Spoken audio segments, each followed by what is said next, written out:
L'addiction est un état de dépendance physique ou psychologique à une substance, comme des drogues, de l'alcool ou des médicaments, ou à un comportement, comme les jeux vidéo, l'usage des réseaux sociaux ou le shopping.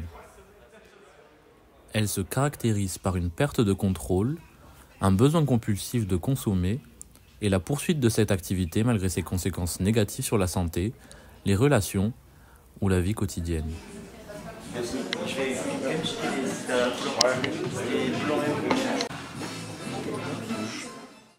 Toi, tu préfères la jaune? Je préfère la jaune. Mais t'as déjà acheté une paire de chaussures jaunes? Dans ça? Bah, il y a un mois. Ah ouais? Bah oui. Ça, c'est Quentin, mon cousin. Et comme tu l'auras remarqué, Quentin, lui, est un consommateur compulsif de sneakers. La jaune, ça pétait un peu. Cette addiction est née involontairement d'une passion transmise par son aîné, qui a pris de plus en plus de place dans sa vie. Il a toujours eu une bonne relation avec son grand frère qui a 9 ans de plus. Ils ont toujours été très proches, depuis tout petit. La différence d'âge a fait qu'il se soit intéressé aux mêmes choses que lui, sans avoir ni la maturité, ni l'argent. Malgré tout, il s'en est toujours inspiré, plus précisément dans l'image de soi représentée par la mode. Son frère a toujours eu une longueur d'avance, de par ses voyages, ses connaissances. Il a toujours amené des petits cadeaux à son petit frère.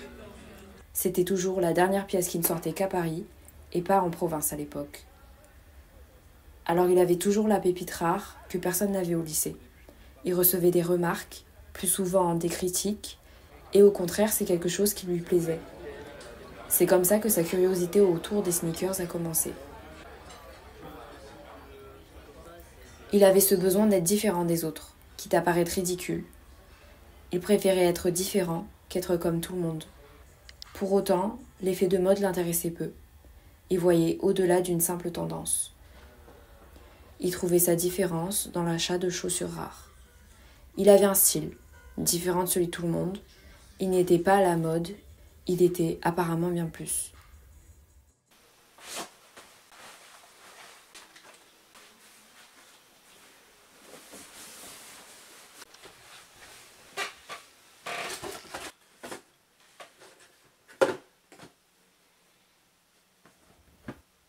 Les chaussures, c'était un petit peu sa façon de s'exprimer, d'affirmer ce qu'il était.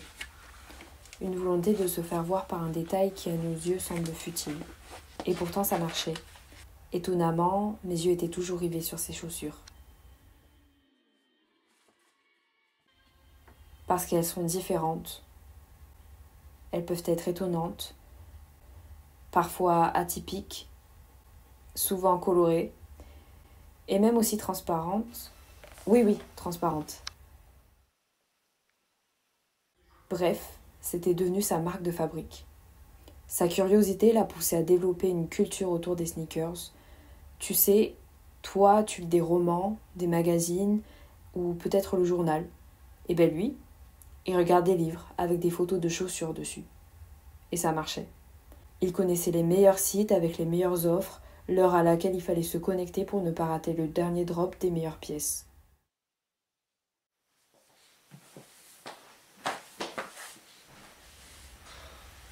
Ce qui l'intéressait lui, c'était pas les chaussures à la mode, non. C'était les pièces rares.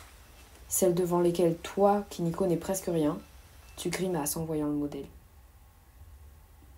On critiquait pas mal ses goûts, et pourtant aujourd'hui il est devenu un petit peu une référence, surtout pour moi d'ailleurs. Alors tout ça c'était le bon côté, parce que derrière tous ces jeux d'images, ce qu'il était devenu lui a tout pris. Parce que derrière cette quête de la différence, sans que personne ne le voie vraiment, cette passion s'était transformée en addiction. C'était devenu un besoin, une obsession qui lui avait enlevé des amis, des nuits, de l'argent.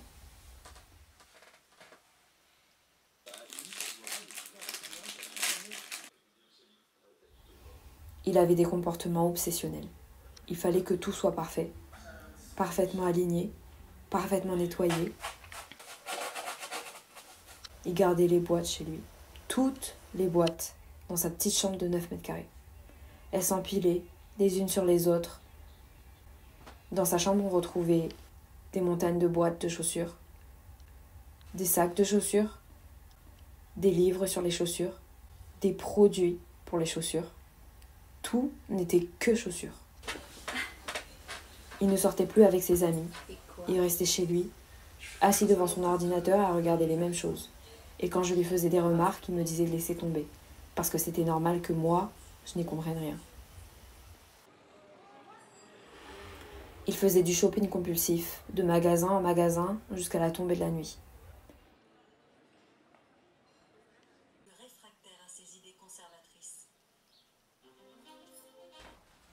Il ne rentrait jamais les mains vides. Il achetait des paires qu'il n'utilisera jamais. Certaines restaient cachées derrière un meuble depuis des années, d'autres restaient dans les boîtes.